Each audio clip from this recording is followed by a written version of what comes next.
और समाज जीवन के अंदर परिवार जो है वो एक ऐसी इकाई है जो बड़ी महत्वपूर्ण है। आप देखते हैं दुनिया के अंदर अनेक देश, उनमें विदेशी सभ्यताएं आई, वो पूरा का पूरा उनका परिवर्तन हो गया। भारत के अंदर विदेशी शक्तियां आई, इस्लाम और क्रिश्चियनिटी की आंधियां आई, लेकिन भारत जीवित रहा। तो उसका आधार क्या है? हमारा पारिवारिक जीवन। परिवार के अंदर वो संस्कार और भाव जीवित रहे, इसलिए आज भी भारत जीवित है अपने मूलभूत रूप में या उसके निकट, जबकि ऐसा संभव नहीं हुआ बहुत से देशों में। तो इसलिए परिवार को सुदृढ़ करना ये दूसरा महत्वपूर्ण काम जो संघ ने अपनाया है। तो परिवारों से चर्चा करके समाज के अंदर उसके महत्व को बतलाना और फिर लोगों को इसको पालन करने के लिए प्रेरित करना, ये दूसरा काम संघ ने इस शताब्दी वर्ष के अंदर अपनाया हुआ है। तीसरा महत्व का काम है स्वदेशी और स्व का जागरण। कोई नई बात नहीं है। हमारा देश स्वावलंबी बने, आत्मनिर्भर बने, उसका आत्मसम्मान हो, तो उसके लिए ये स्व का जागरण, अपने भाव का, स्वदेश, उसके प्रति श्रद्धा, अपनी संस्कृति के प्रति श्रद्धा और उसका पालन नया नहीं है। पहले भी अनेक महापुरुषों ने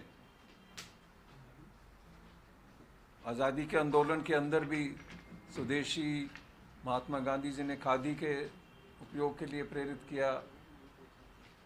यहाँ की निर्मित चीज़ों के उपयोग के लिए प्रधानमंत्री बार बार कहते हैं। तो ये सब भाव जो हैं ये स्वदेशी और स्व का भाव, इसके जागरण के लिए संघ कार्य कर रहा है समाज के बंधुओं के साथ मिलकर। इसके साथ ही कानून का पालन करें हम सब। नागरिक कर्तव्य, एज ए सिटीजन जो हमारी ड्यूटीज़ हैं, तो देश के सभी नागरिक उनका पालन करेंगे तो एक अनुशासित समाज सामने आएगा। छोटी छोटी बातें हैं जैसे ट्रैफिक रूल्स का पालन है, साफ सफाई का ध्यान रखना, ये सब छोटी छोटी बातें मिलकर एक देश को अनुशासित और अच्छा समाज बनाती हैं।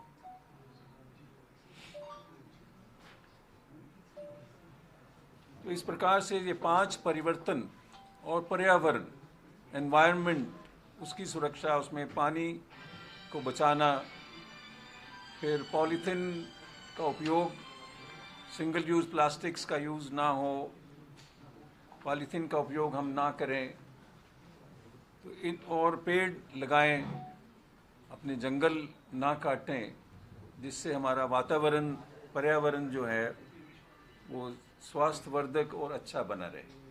तो ये 5 महत्वपूर्ण जो परिवर्तन है, इसके ऊपर इस वर्ष के अंदर और उसके बाद भी इन सब बातों का पालन संघ के सारे सदस्य, जिनको स्वयंसेवक कहा जाता है, वो भी करें और फिर उनसे प्रेरित होकर बाकी समाज भी इन 5 बातों का पालन करें।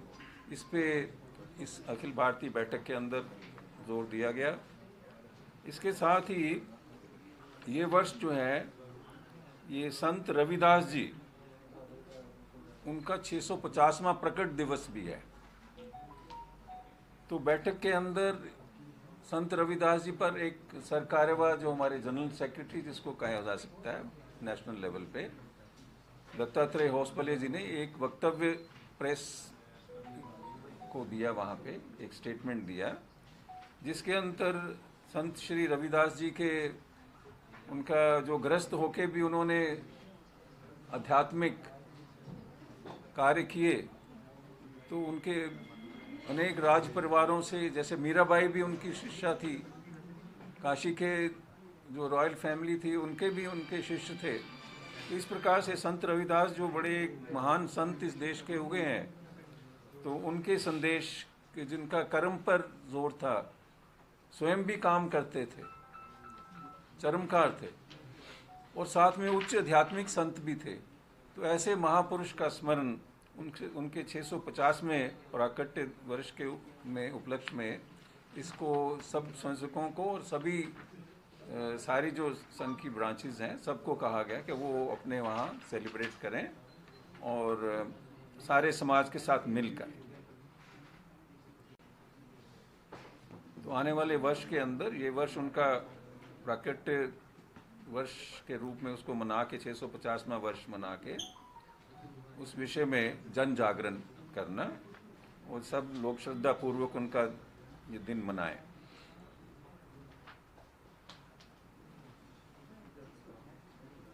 तो पिछले इस वर्ष के अंदर जैसे मैंने बताया कि पिछले वर्ष के अंदर क्या कार्य हुआ है उसकी चर्चा हुई, तो उसमें वहाँ बताया गया कि इसमें लगभग 6000 शाखाओं की वृद्धि हुई, 6000 नई ब्रांचेस इस वर्ष के अंदर बनी हैं। अब ये संख्या बढ़कर 88,949 88,949 हो गई है और स्थानों की संख्या भी बढ़ी है जो 55,000 से ज़्यादा हो गई। इसके साथ ही साप्ताहिक मिलन, वीकली मीटिंग्स और मंथली मीटिंग्स, मंडली जिसको कहते हैं, इनकी संख्या में भी वृद्धि हुई है। तो 1 लाख से अधिक शाखाएं, ऐसा हम कह सकते हैं, देश भर के अंदर, जिसमें प्रतिदिन सब स्वयंसेवक आते हैं और राष्ट्र चिंतन करते हैं। इस प्रकार से ये हमारे देश के अंदर जो कार्य की वर्तमान स्थिति है।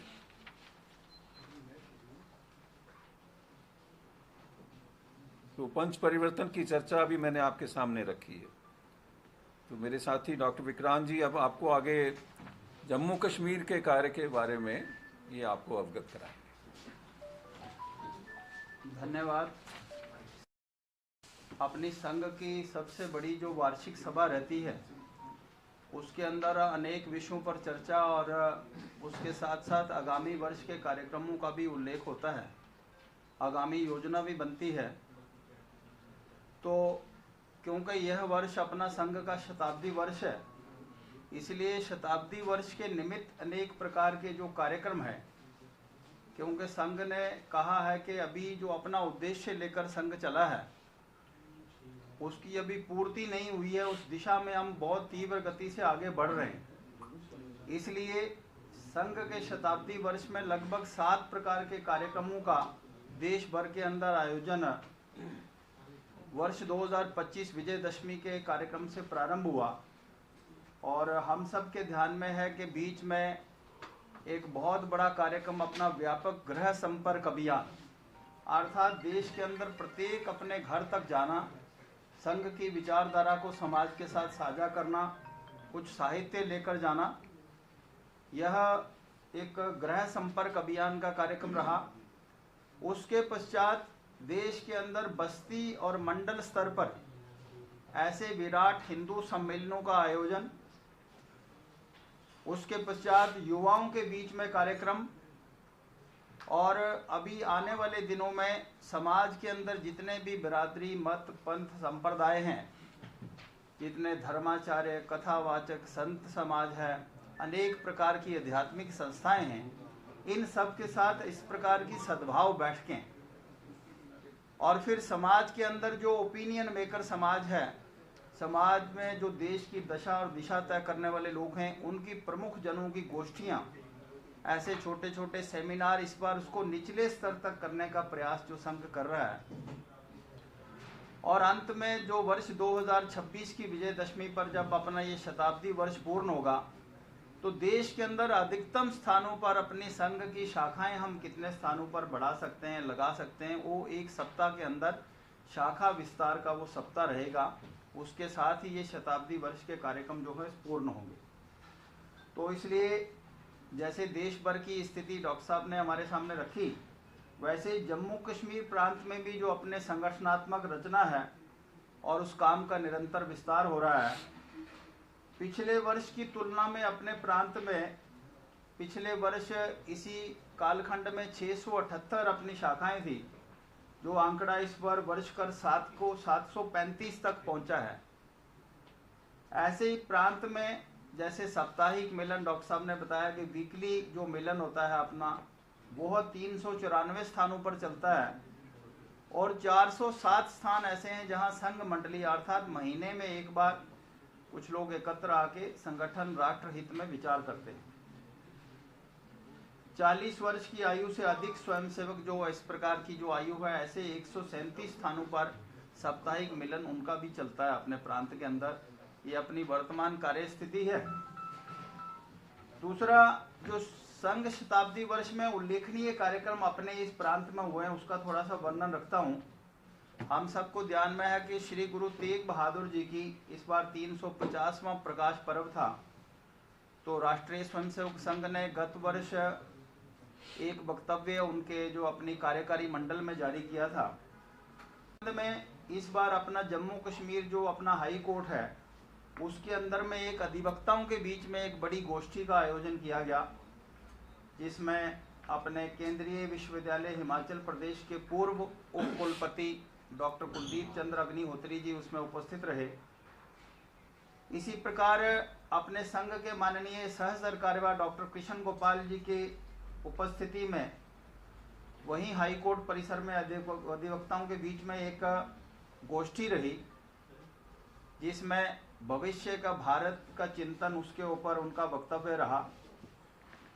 और इसी वर्ष एक और बड़ा कार्यक्रम यहाँ माननीय सर कार्यवाह दत्तात्रेय होसबले जी के आगमन पर जम्मू में जो कन्वेंशन सेंटर में एक प्रमुख जनों की गोष्ठी रही, जिसमें लगभग 600 से अधिक अपने ऐसे प्रमुख जनों ने भाग लिया। संघ शताब्दी वर्ष के अंतर्गत जम्मू कश्मीर में 2 नवंबर से 30 नवंबर तक जो गृह संपर्क अभियान हुआ, उसके अंदर अपने स्वयंसेवक कार्यकर्ता बंधु लगभग 4,93,165 से अधिक परिवारों के अंदर अपने कार्यकर्ता बंधु गए, जहां प्रत्यक्ष परिवार में मिलकर कुछ साहित्य का वितरण किया और परिवार को संघ के बारे में बताया। और इस अभियान में लगभग 11,000 से अधिक कार्यकर्ता बंधु जो है वो इसमें लगे। ऐसे ही समाज में समरसता को स्थापित करने के लिए इस उद्देश्य से जम्मू कश्मीर प्रांत में गत 1 दिसंबर से 2025 11 जनवरी से 26 तक 745 स्थानों पर अपने हिंदू सम्मेलन हुए और इन सम्मेलनों में लगभग 2,37,236 पुरुष और 1,64,000 से अधिक अपनी मातृशक्ति महिलाएं जो हैं वो सम्मिलित हुई। इस प्रकार ये कुल आंकड़ा 4,01,568 बनता है। और इस प्रकार समाज की सज्जन शक्ति की सहभागिता भी इसके अंदर रही और ऐसी सूची जो समाज के किसी न किसी क्षेत्र में उत्कृष्ट कार्य करने वाले लोग लगभग 8,500 संख्या इन लोगों की भी इसमें रही। इसलिए राष्ट्रीय स्वयंसेवक संघ शताब्दी वर्ष के अंतर्गत हो रहे जो कार्यक्रम हैं, इनके माध्यम से जो हमारा लक्ष्य है कि समाज के विभिन्न वर्गों तक आउटरीच, हम कहते हैं कि अपना कार्य सर्वव्यापी और सर्वस्पर्शी बने। सर्वव्यापी की दृष्टि से हम अभी निचली इकाई जो अपना मंडल और बस्ती तक वहां तक पहुंचे हैं, और सर्वव्यापी अर्थात समाज के प्रत्येक वर्ग, कोई भी वर्ग अपने से छूटे नहीं। उस दृष्टि से ये जो कार्यक्रम है विभिन्न, इनके माध्यम से संवाद स्थापित करके और सामाजिक सहभागिता बढ़ाते हुए अपने काम को और सुदृढ़ करने का प्रयास जो है संघ कर रहा है। तो ये कुछ कार्यक्रमों का उल्लेख मैंने आपके सामने किया और वर्तमान जो कार्य स्थिति अपने प्रांत के अंदर संघ की है, इतनी बात के बाद अपनी बात को समाप्त करता हूँ। धन्यवाद। आपको अखिल भारतीय कार्यकारी मंडल के अंदर बातचीत हुई, वो उससे अवगत कराना है। हमारा दृष्टिकोण एक ही है कि सारे समाज के सब वर्ग मिलजुल कर रहें, सब समान हैं, सब भारत माँ के पुत्र हैं और एक समान है। तो इसलिए सारे वर्ग इम्पॉर्टेंट है हमारे लिए। तो आरक्षण के विषय में संघ का दृष्टिकोण भी यही है कि जहां आवश्यक है, कई वर्षों से जो वंचित लोग हैं उनको सहायक होना चाहिए सिस्टम। लेकिन ये पॉलिटिकल पार्टीज़ का है, उनका फील्ड है, तो संघ तो इतना ही है। उसके लिए सब जाति वर्ग महत्वपूर्ण है और सबके साथ समान व्यवहार, ये उसकी नीति है। नहीं, दूरियां बढ़ती जा रही हैं दूरी हम जैसे हम UGC लगे हम UGC आया, उससे दूरियां बढ़ी। ऐसा SC है Act है, उससे कि दूरियां संघ बढ़ रही दूरियों हैं। को दूर करने का अब चीफ यत्न जस्टिस करता का बेटा है। वो आरक्षण ले रहा है, गरीब का बच्चा भूख से मर रहा है। देखिए, ये समाज की समस्याएं हैं, कब समाधान होंगी। आइडियल तो यही होगा, कास्टलेस सोसाइटी हो, सब एक समान हो, सबको एक जैसा सम्मान मिले, सबको एक जैसी अपॉर्चुनिटीज मिले, आइडियलिज्म। लेकिन वो कब होगा इस समाज के अंदर, उसकी कोई प्रेडिक्शन में कोई ज्योतिषी इस नहीं दिशा है। में RSS क्या कर रहा है? आरएसएस की तो बात। दिन प्रतिदिन सबको एक साथ लेके चलता है। संघ का काम तो अगर आप निकट आके देखिए ना, संघ के अंदर किसी की जाति वर्ग के विषय में नहीं पूछा जाता, सबको समानता से उनके साथ व्यवहार है, और यही संघ की नीति है। सब भारत माँ के पुत्र हैं और सब एक समान।